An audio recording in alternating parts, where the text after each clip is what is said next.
Hello, my name is Satori Bahus-Meyer. I'm 16 and I'm in 11th grade. I've been in E3 since before it was E3 actually. I was part of it when it was still the BU house, so I've been here since about 7th grade. So first of all, I'm going to do a little talking about my experiences with the program, and then I'll go give you some examples of everything I've done in each class. So what a beautiful year. This year has been a time of self-expression, discovery, and seeing the world through art. It's been a time of creation and pushing my personal boundaries. During my E3 career, I've written books, created screenplays, and poured my soul into paintings and drawings. This year alone, I was able to write and storyboard 2 screenplays, direct, film, and edit a short video, write both a book and poetry, create numerous drawings, plan, schedule, and budget for a film, attend several photo shoots, set up auditions for a screenplay I'll be filming this summer. I've learned how to use a camera, create a budget, use media editing and storyboarding editing software, and collaborate to write a story. These creations hold pieces of my soul, and I would never have been able to bring them to life without E3.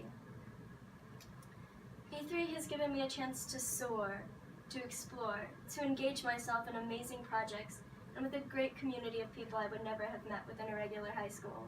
Some of you are in this room today. I learned best through doing, through projects and working with mentors, something that would not have been offered to me in a, quote, normal school. E3 is a major change from the standardized school system where passion and creation is often an afterthought. Here I can follow my dreams while meeting the requirements for school credits, while working the way I learn best. Through E3, I've had the chance to learn from several talented mentors who have worked with me one-on-one and offered wonderful opportunities. I've been able to create my own projects that mean something to me, instead of random projects assigned by an instructor. The journey has been a steep and winding road because it's difficult to create, control, and document my own education without being able to follow a map provided by an instructor. However, I have found that having no map has given me the freedom to forge my own path. It's taught me to take control of my life and education, learn to learn, and become more responsible for my choices. I've learned to choose an artistic path, find mentors to teach skills I need, lead my peers through directing, and stand beside others in collaborative projects. In life, there is no guide to walk us through our journey. We must learn to travel on our own, choose who leads or stands beside us, and which lessons to learn.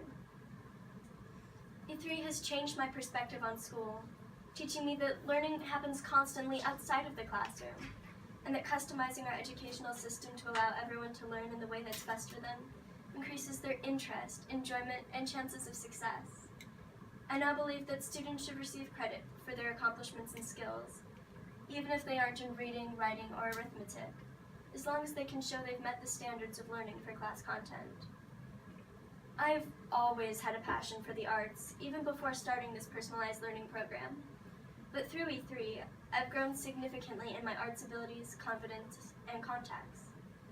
E3 has helped me develop relationships with a whole new community of artists, musicians, videographers, and writers that have given me amazing advice, taught me skills, and welcomed me into their circles. I now have people I can go to when I need help on a project, want to discuss my interests or challenges, or find resources. I've also been able to follow my passion of helping people through creating an underlying theme of mental health and hope in many of the projects I've created in different mediums. I'll be showing you a lot of those today. I've done a lot of research on the subject, channeling that knowledge through my work to try to inspire change. Lastly, through directing screenplays, I've learned to take charge and be a leader despite my young age of 16. I'm respected, listened to, and trusted to make decisions, because now I am not just a student. I am a creator, collaborator, and lifelong learner. I now have a head start on my life beyond school, and I know the possibilities for my future. So this year's mentorship classes. This year through E3, I took creative writing, advanced speech, and video production. I also took 4 regular classes at a high school and 2 online classes through TOL.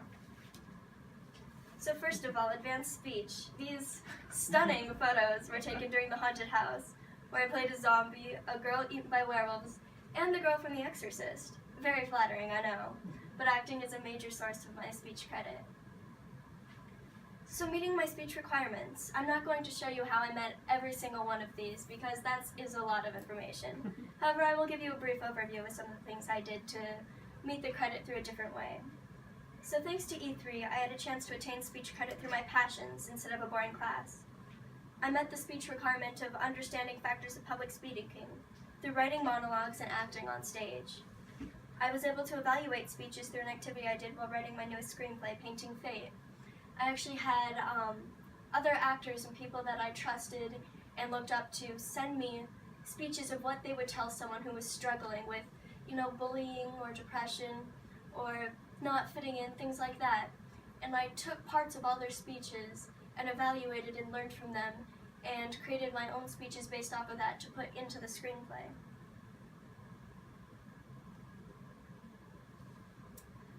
Through units in my online classes, I've learned about source credibility, and through acting, I've learned to overcome my speech anxiety.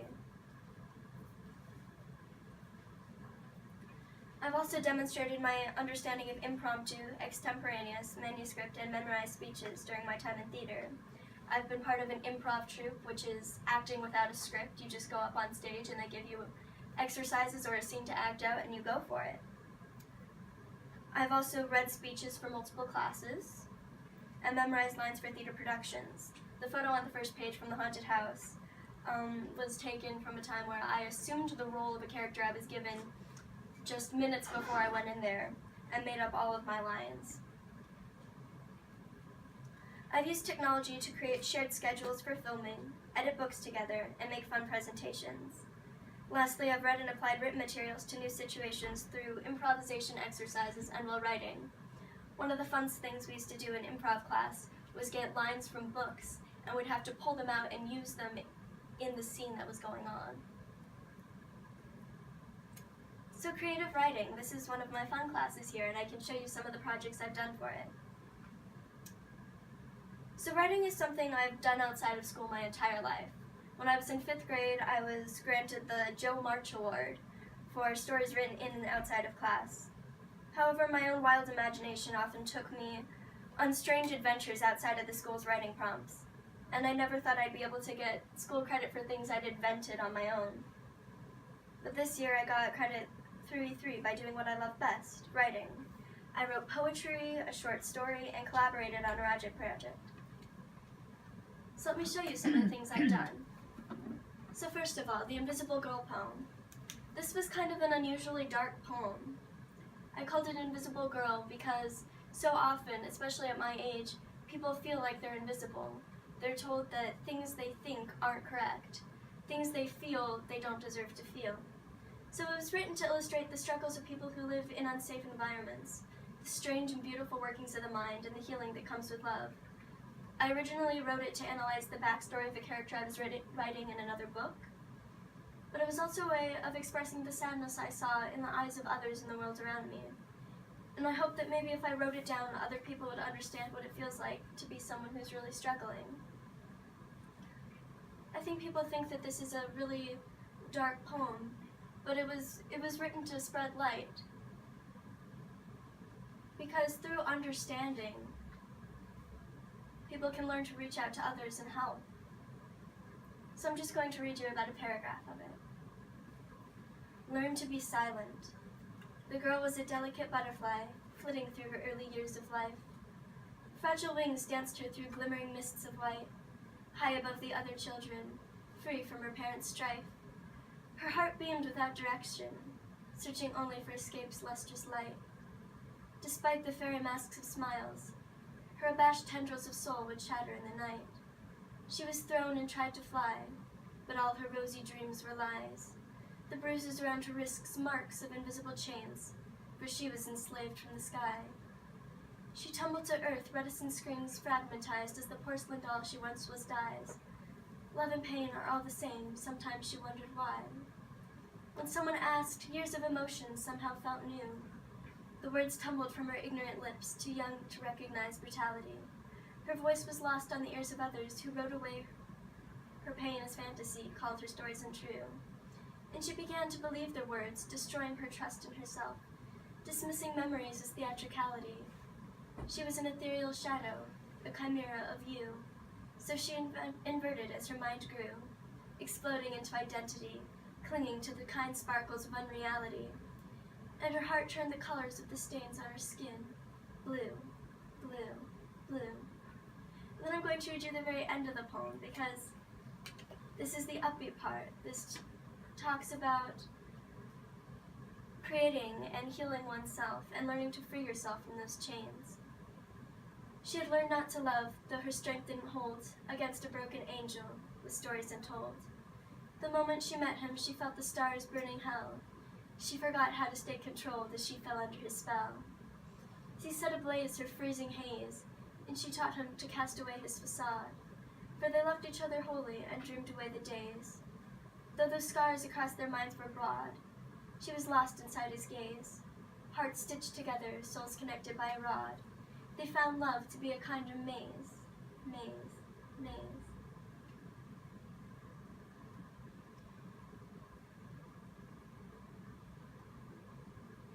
And onward to the next thing. So this was called The Moonlit Road Going Nowhere. It was a project I actually wrote with someone very dear to me. And it was one of the first things that brought us together, and it allowed us to express ourselves and how we felt, but through a completely fictional world. It's about two people who meet one night by complete accident under a streetlight, and they completely change each other's lives. They inspire each other to escape the suffocating clutches of their lives and follow their dreams, and convince each other that their voices are worth hearing. So after that night, they lose all contact, but they continue to write letters to each other that they can never send. One leaves their wealthy grandfather's rule and becomes a writer. The other runs away from her father to start an art studio for other women. So this is about 35 pages long, and I'm not going to read it to you, but I will show you its little snippet on my fantastic website. So this is a flipping book that my dad helped me design for my website. You can go through it, and it makes the little page-turning sounds, and it's wonderful.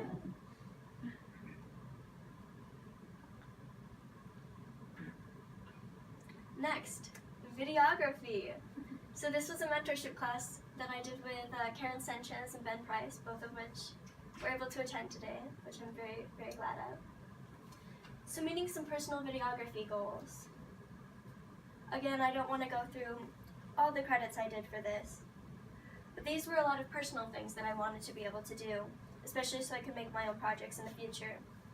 So this year, I had the privilege of working with two wonderful people in the video world, Ben Price and Caryn Sanchez. Together, we made a list of videography goals for the year and created a great learning experience. I learned about the differences between the process of creating a documentary and fiction film, because I'm used to working in fiction and writing a script and filming it instead of having to go out into the community and make those connections before you can film with them. I was able to shoot pre-roll and take pictures during an interview for the Sounds Like Colorado documentary, and learn about the planning process for creating my own film. I started picking up vocabulary used on set and was given a detailed list of equipment to refer back to. I wrote, storyboarded, directed, and filmed a short video on how to make apple cider, and then used a media editing program, Media 100, to edit the video myself. So during my work with Caryn Sanchez on the Sounds Like Colorado documentary, I became an administrator for the Sounds Like Colorado Facebook page. And I also took photos of crew filming so that we could post them to social media. And I set up a slideshow to kind of document the entire process of the interview that we did there. So this was kind of a sample schedule. I removed all the dates and everything, but this kind of shows what the process of creating a documentary would look like. So research and development, where you meet the community, make connections, and then new footage shot during this time is categorized as test shooting. And then pre-production, which is assembling a team and the schedule, contacting the people you met before, raising funds, etc. And then principal production, which is the actual shooting of the film, and post-production. So during the pre-production, well, I know I can speak beautifully. The pre-production for the Sounds Like Colorado documentary, we need to find events and bands to film. So this is one thing that I got to have a little fun on and research a bunch of events going on during the next year, so from this April to next April, that we could try to film. So this sounded easy, but when you go through a year's worth of events going on in all of Colorado, there were several hundred things that I sifted through. So this required a week of researching events happening in certain cities, finding unique bands rising in popularity, the biggest music gigs possible, and also some nice little local ones, and then organizing them by date. So I'm just going to give you a little snippet of the research I did for this. So this was a giant list of over 35 events going on in Colorado. And I just kind of had to choose which ones I thought would be the best to film, or what meant the most or were the most unique. Next, I made the documentary film process slideshow. So this was done when we had an interview of two amazing budding musicians at Studio 185. So I photographed the entire interview, I filmed B-roll, and I took crew pictures. And then using all this footage, I created a slideshow of the entire process. So this is also on my website. Alright, the documentary process. So this talks about the setup of the backdrop, the lights, the camera, the seats, and the mics. And after the setup is complete, you move onward to signage. Studio 185 is in for some new decor. So signage is really important for letting other people know that filming is taking place and how to legally participate. You have the sign outside the door, letting people know that when they come in, they're giving consent to be part of the production. A sign showing where to get information about the production after it's finished, and participant forms for consent to be filmed. So the performers, parents, and other interviewees are welcomed into the studio and briefed on their individual roles in the schedule. And when the crowd arrives, they're told what will shortly commence. So the director introduces the project to the crowd and asks interviewees questions about their trade before they play. And then the lovely performers play. So music to our ears and a glimpse behind the scenes. So this was originally little videos, I'm not going to play them for you, about what it looked like on set while they showed. So although the finished project of this interview looks seamless and clean, behind the scenes a lot is going on. There's cameras, lights, microphones, and crew at work. The magic behind the scenes that allows the audience to be held so completely captive by the performers. Alright, and onward to the next project. So this was the cider video. My dad's already laughing because he was part of this. So in order to learn to use Media 100, which is a professional media editing software, I need to shoot a short video so that I could edit it. So hence the cider video came to place. It's a simple short video on how to make cider, and was created solely for the purpose of learning how to edit audio, video, and music and apply effects. So this is being pulled in from YouTube. So at the beginning the quality is a little fuzzy until the computer figures out what it's doing with its life. But I'm going to show you, it's about 3 minutes long, and I don't have sound right now, so I think we should probably figure that out. I'm videoing, can somebody help her? You can't just hit the volume button up? No, you can't. No, you It should Is there work a with HDMI. VGA cable in there? It's HDMI, it should work.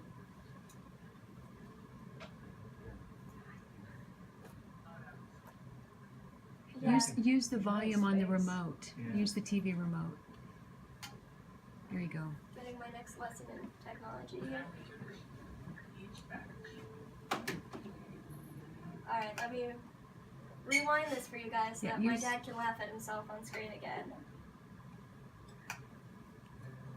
No, that's not Hot apple cider, a family tradition. Each package.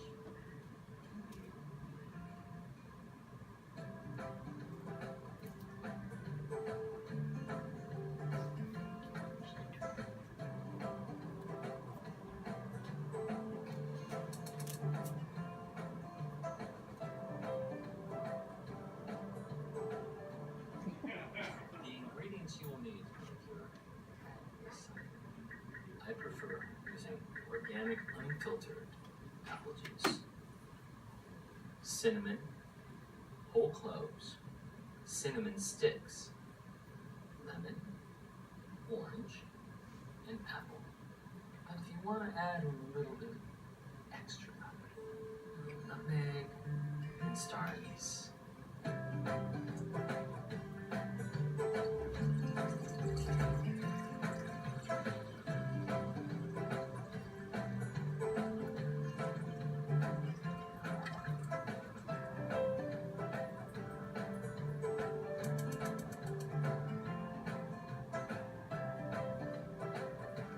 And now we're gonna slice the fruit.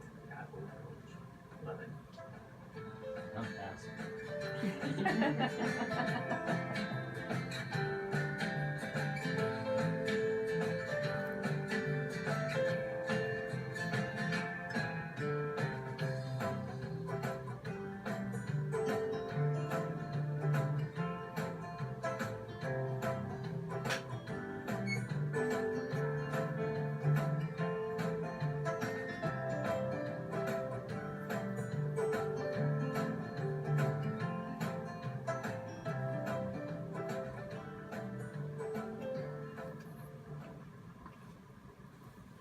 I'm gonna add a little star anise, cinnamon stick, just a tinge of nutmeg,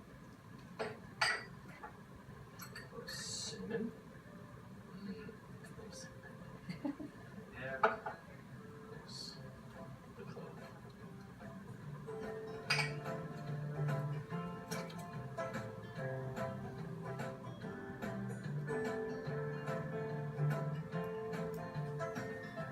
The cider is finished. What do you Yes. think? I can't wait to try it. It smells wonderful. Good. Cheers! The cheesiest line in all.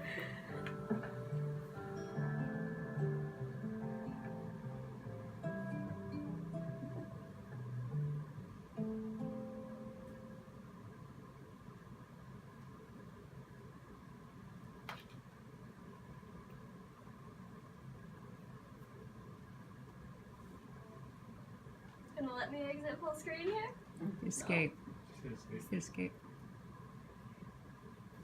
Okay.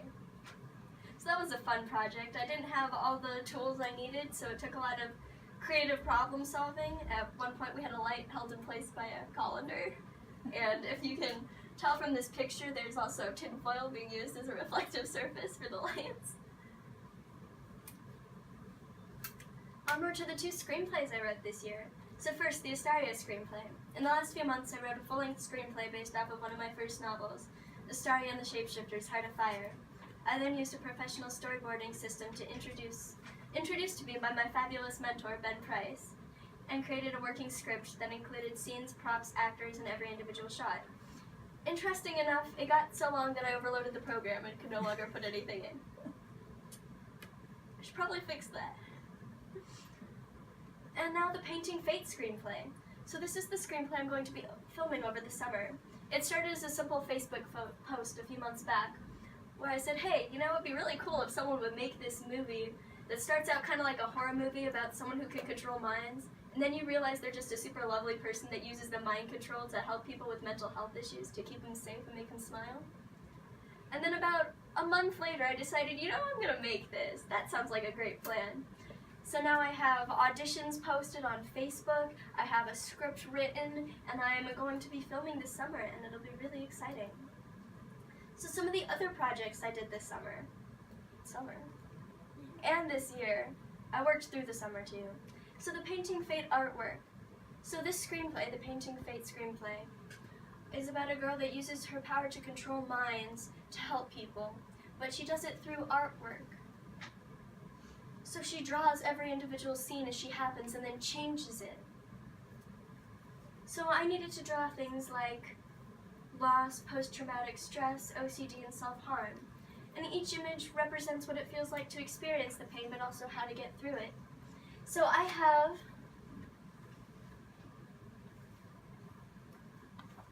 a little portfolio of some of the drawings that I did for this that I'm going to pass around while I talk about them. So the Painting Fate artwork. As you can see on here, there's OCD, loss, and post-traumatic stress. In OCD, you see the person straightening the letter because everything needs to be perfect. They need to be in control. The person's body is made out of the words control, but also I need help, because sometimes people have to realize that they need to reach out in order to get help, in order to improve. The one in the middle, loss, depicts someone without a mouth, with the reflection of someone in a coffin in their eyes. And you see the words gone forever in their eyes, and the words not your fault. Because a lot of people, when someone is lost, when someone dies, or they lose someone important to them, blame themselves because it's the easiest person to blame. And they need to realize that it's not their fault. There's nothing they could have done. And it also depicts the sadness of experiencing loss and not being able to talk about it because the person doesn't have a mouth. Post-traumatic stress was one of the most complicated ones. You see shards of the person's past drawn in black, and wherever those touch the person, their skin is black. But you also see their future and the love and kindness that they're now experiencing with the girl that's comforting them. And where she touches them, their body is white. So you see how their past is still part of them, but their future is still ahead of them. And the words, "It's part of your past, but it is not your future," is written at the bottom. So creating screenplay auditions. So this is just kind of a little side note, but it was an interesting process for me because in order to film this, I needed actors. So I had to learn how to get the word out there, create a Facebook event. I had the person who runs my acting academy, Brandon Harrington, he's a wonderful person and really talented, share my event on Facebook and let me schedule auditions there. So I could have people come in there and hold auditions and select different characters' monologues to be used for cold readings at auditions. Cold readings are when, instead of memorizing a monologue to perform, you read directly from the script with other people. So mental health research. As you can see, a lot of the projects I've done kind of have this underlying theme of mental health and hope and happiness. So after realizing about a lot of people I know struggle with depression, self-harm, and other mental illness, I did the research to create a long list of alternatives to help people in need. And I sent this out to as many people as I could. So this is a link, but I'm not going to show it to you today. It basically has a bunch of different emotions people can feel, whether it's anger or numbness, etc. And it has good things they can do during that time to improve their mood. Progressing in martial arts. After 2 years of dedication to martial arts, I began to help teach the children's class. I have gained my blue belt in Hapkido and participated in a photo shoot done for my martial arts school.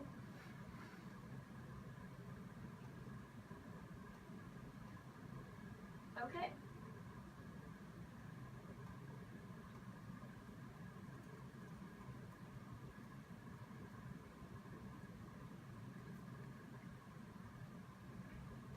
Sorry, my link decided not to work on me today. Alright, so this is the amazing website that my dad designed for my karate studio. And Ben took pictures. And Ben took pictures, yes. It was a group effort. And I was in the pictures, so I feel talented. So this is a picture of my mother and I grappling. And then I'm also right here under adult classes practicing, I think it was kickboxing combinations. Also, if you go under the team, I'm also a junior instructor for the class, so I can help teach the children and the adult class. And after I get a black belt, I'll be paid for that work. So I'm just going to read you my little blurb under junior instructor. So one of my favorite quotes is, "It's better to be a warrior in the garden than a gardener in the war." I aspire to be someone capable of defending myself and those I love, but believe that peace is the ultimate goal. I love martial arts because it builds strength, confidence, and leadership skills. I love to turn Hapkido into a dance on the mat and use this empowering art form for self-expression. I especially love working with the children. Their great energy is an inspiration. Seeing them learning new skills, growing as individuals, and beaming in class is my greatest reward.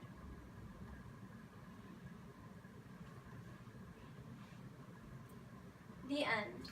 Or is it the beginning? And this is also a picture from my website. I have a really awesome website done, and it has images about my artwork and my screenwriting and my writing and my dance. And I also have a wonderful blog going on there where I document all the progress I've been doing. I also have business cards I can hand out just in case you want to learn any more about me. And thank you for your time.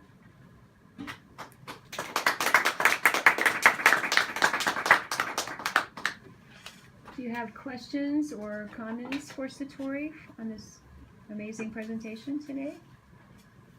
What's your web address? It's giogirl.net, xiogirl.net. And I believe it's on your business card if you It want is to on my pass this out. business card. So Satori, wow, you've explored so much this year and engaged in a lot of different activities, and